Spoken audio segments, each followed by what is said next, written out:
Pernahkah kamu mendengar kalimat, orang Kristen tidak boleh berutang? Tetapi di sisi lain ada juga yang berkata, berutang itu biasa, yang penting cicilannya lancar. Lalu mana yang benar? Apakah membeli rumah dengan KPR berarti kita sedang melakukan sesuatu yang bertentangan dengan iman Kristen? Apakah menggunakan kartu kredit itu dosa? Apakah meminjam uang kepada orang lain berarti kita tidak percaya kepada Tuhan? Atau sebenarnya Alkitab memberikan perspektif yang lebih seimbang? Hari ini kita akan membahas apakah orang Kristen boleh berhutang. Mari kita mulai dari hal yang paling penting. Alkitab memang berbicara banyak tentang utang, tetapi Alkitab tidak memberikan perintah sederhana bahwa setiap bentuk utang adalah dosa. Misalnya dalam Roma pasal 13 ayat 8. Janganlah kamu berhutang apa-apa kepada siapapun juga, tetapi hendaklah kamu saling mengasihi. Sekilas ayat ini seolah-olah mengatakan jangan pernah punya utang.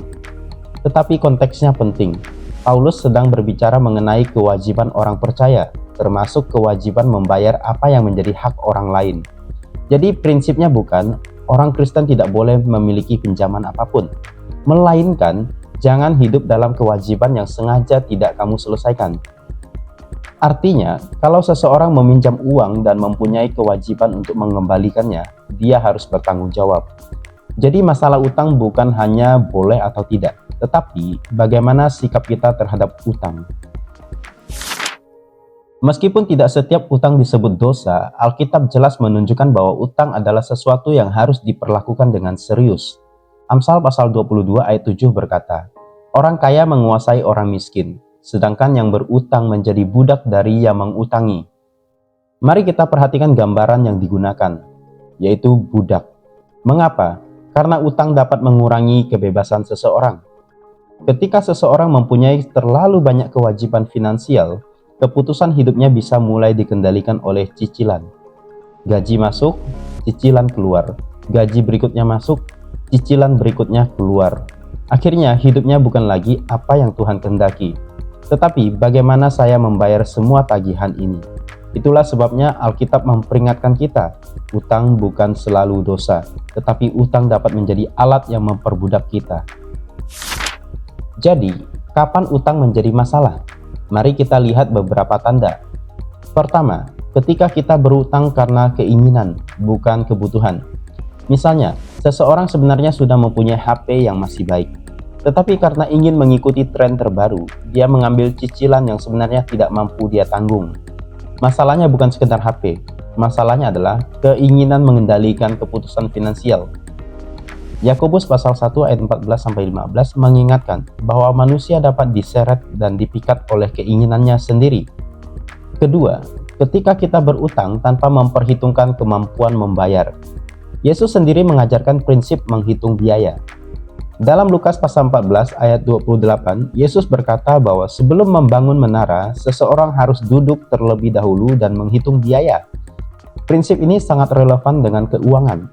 Sebelum mengambil pinjaman, jangan hanya bertanya, bisa pinjam berapa, tetapi tanyakan, sanggupkah saya membayarnya? Bukan hanya bulan ini, tetapi juga ketika keadaan berubah. Bagaimana kalau kehilangan pekerjaan? Bagaimana kalau ada kebutuhan keluarga?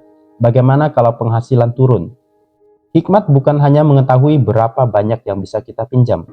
Hikmat itu mengetahui kapan kita harus berkata cukup.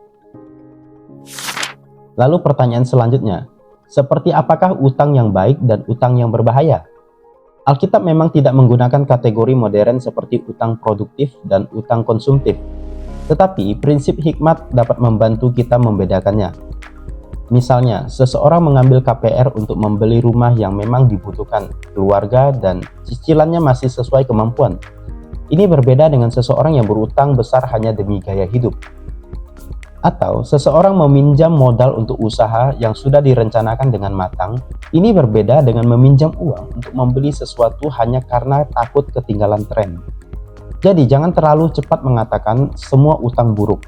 Tetapi kita juga jangan berkata, kalau bank menyetujui pinjaman, berarti saya pasti mampu.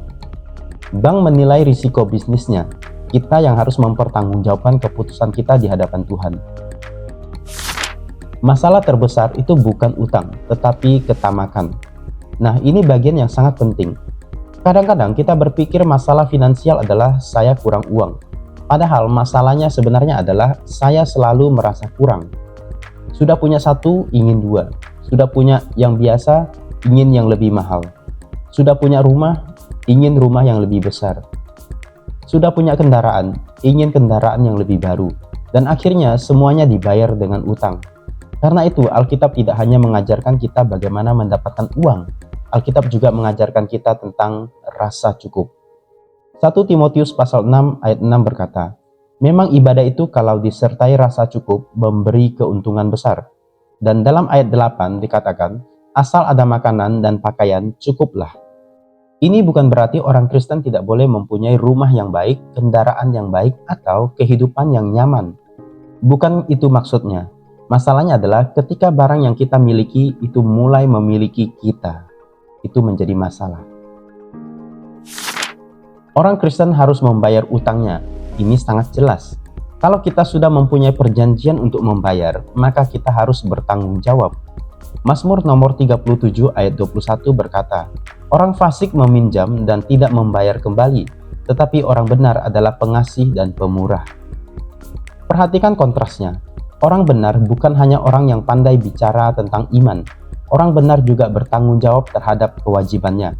Kalau kita meminjam uang kepada seseorang, jangan menghilang, jangan pura-pura lupa, jangan membuat orang lain mengejar-ngejar kita.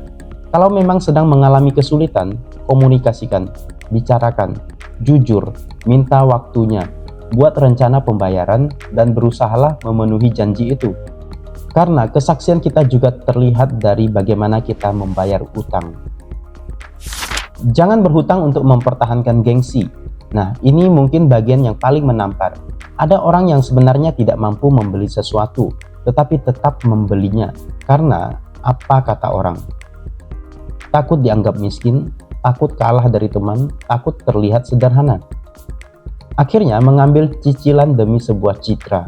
Padahal orang lain mungkin hanya melihat barangnya, tetapi kita yang membayar cicilannya setiap bulan. Amsal pasal 21 ayat 20 memberikan prinsip tentang menyimpan harta dengan bijaksana, bukan menghabiskannya tanpa pertimbangan. Karena itu, sebelum membeli sesuatu dengan utang, tanyakan, apakah saya benar-benar membutuhkan ini, atau saya hanya ingin terlihat berhasil? Pertanyaan ini sederhana, tetapi bisa menyelamatkan kita dari banyak masalah. Lalu bagaimana dengan KPR, kendaraan atau pinjaman pendidikan? Ini pertanyaan praktis. Apakah semua itu otomatis salah? Tidak tentunya. Kita harus melihat tujuan, kemampuan, konsekuensi, dan tanggung jawabnya. Misalnya KPR. Membeli rumah membutuhkan dana besar. Tidak semua orang memiliki uang tunai yang cukup. Karena itu, seseorang dapat menggunakan pembiayaan dengan perhitungan yang matang. Yang perlu kita perhatikan adalah, apakah cicilannya realistis? Apakah penghasilan cukup stabil? Apakah kita mempunyai dana darurat? Apakah total kewajiban masih sehat? Apakah kita memahami bunga, biaya, denda, dan seluruh perjanjiannya? Dan yang paling penting, apakah keputusan ini menunjukkan hikmat atau justru didorong oleh keserakahan? Jadi pertanyaannya bukan sekedar KPR boleh atau tidak, tetapi apakah saya mengambil keputusan ini dengan hikmat dan tanggung jawab di hadapan Tuhan? Jangan menjadikan iman sebagai alasan untuk tidak bijaksana. Ada dua ekstrim yang perlu dihindari. Ekstrim pertama, saya tidak akan berhutang sama sekali karena saya percaya Tuhan. Tetapi kemudian orang tersebut mengambil keputusan finansial tanpa perhitungan. Ini bukan iman, ini bisa jadi ketidakbijaksanaan. Sebaliknya, ada yang berkata, saya tidak perlu khawatir, Tuhan pasti menyediakan. Nah, kemudian seseorang mengambil utang di luar kemampuan. Ini juga bukan iman. Percaya kepada Tuhan tidak berarti kita boleh mengabaikan prinsip hikmat. Iman dan hikmat tidak bertentangan. Justru karena kita percaya Tuhan, kita belajar bertanggung jawab terhadap apa yang Tuhan percayakan.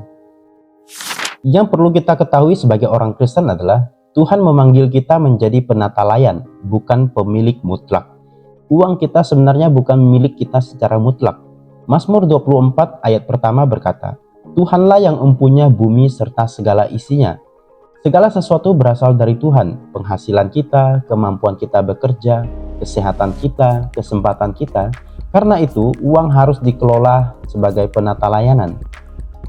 Pertanyaannya bukan berapa banyak yang bisa saya beli, tetapi bagaimana saya menggunakan apa yang Tuhan percayakan kepada saya, termasuk ketika mengambil utang. Jadi, apakah orang Kristen boleh berhutang? Sekarang kita bisa menjawab, boleh. Dalam arti, Alkitab tidak mengajarkan bahwa setiap bentuk utang otomatis merupakan dosa. Tetapi, utang bukan sesuatu yang boleh dianggap sepele. Kita harus berhati-hati karena utang dapat memperbudak. Kita harus mempertimbangkan kemampuan. Kita harus menghindari utang karena gengsi dan hawa nafsu. Kita harus jujur terhadap pemberi pinjaman. Kita harus memenuhi kewajiban pembayaran. Dan kita harus belajar merasa cukup. Jadi prinsipnya sederhana. Boleh berhutang, tetapi jangan diperbudak utang. Jangan biarkan keinginan kita itu lebih besar daripada kemampuan kita untuk bertanggung jawab. Nah, di sini ada 4 pertanyaan sebelum kita mengambil utang. Kalau kamu sedang mempertimbangkan pinjaman, coba tanyakan 4 pertanyaan ini. Yang pertama, apakah saya benar-benar membutuhkan ini? Atau sebenarnya hanya menginginkannya? Yang kedua, apakah saya mampu membayarnya? Bukan hanya sekarang, tetapi juga jika kondisi berubah. Yang ketiga, apakah utang itu akan menolong atau justru memperbudak saya? Apakah keputusan ini membuat hidupmu lebih tertata atau semakin berat? Dan pertanyaan yang keempat, apakah saya bisa mempertanggungjawabkan keputusan ini di hadapan Tuhan? Karena pada akhirnya masalah keuangan bukan hanya masalah angka, ini masalah hati. Jadi, apakah orang Kristen boleh berutang? Jawabannya, Alkitab tidak melarang setiap bentuk utang secara mutlak. Tetapi Alkitab memanggil kita untuk hidup bijaksana, bertanggung jawab, tidak dikuasai oleh keinginan, dan memenuhi kewajiban kita. Utang bukan otomatis dosa, tetapi utang juga bukan sesuatu yang boleh dianggap ringan. Dan mungkin pertanyaan yang lebih penting bukan bolehkah saya berutang, tetapi apakah saya sedang menggunakan uang dengan cara yang memuliakan Tuhan? Karena tujuan hidup orang Kristen bukan hanya menjadi orang paling kaya, bukan juga memiliki barang paling mahal, tetapi menjadi penata layanan yang setia terhadap apa yang Tuhan percayakan. Kalau kamu sedang memiliki utang, jangan langsung merasa bahwa semuanya sudah terlambat. Mulailah dengan kejujuran, hitung kembali, kurangi pengeluaran yang tidak perlu. Komunikasikanlah dengan pihak yang kamu berutang. Buat perencanaan pembayaran. Dan yang terutama, bawalah seluruh kehidupan finansial kita kepada Tuhan. Karena Tuhan bukan hanya Tuhan atas kehidupan rohani kita. Tuhan juga adalah Tuhan atas keuangan kita. Dan ketika kita belajar mengelola uang dengan hikmat, kita sedang belajar mengatakan, Tuhan, semua yang saya miliki berasal dari-Mu. Ajarlah saya menggunakannya dengan setia. Kalau pembahasan ini bermanfaat, bagikan video ini kepada temanmu atau keluargamu yang sedang belajar mengatur keuangan. Dan tuliskan di kolom komentar, menurut kamu, apa godaan terbesar orang Kristen dalam masalah keuangan? Berutang, konsumtif, atau sulit merasa cukup?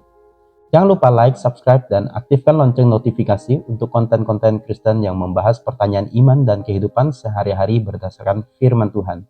Tuhan Yesus memberkati. Shalom.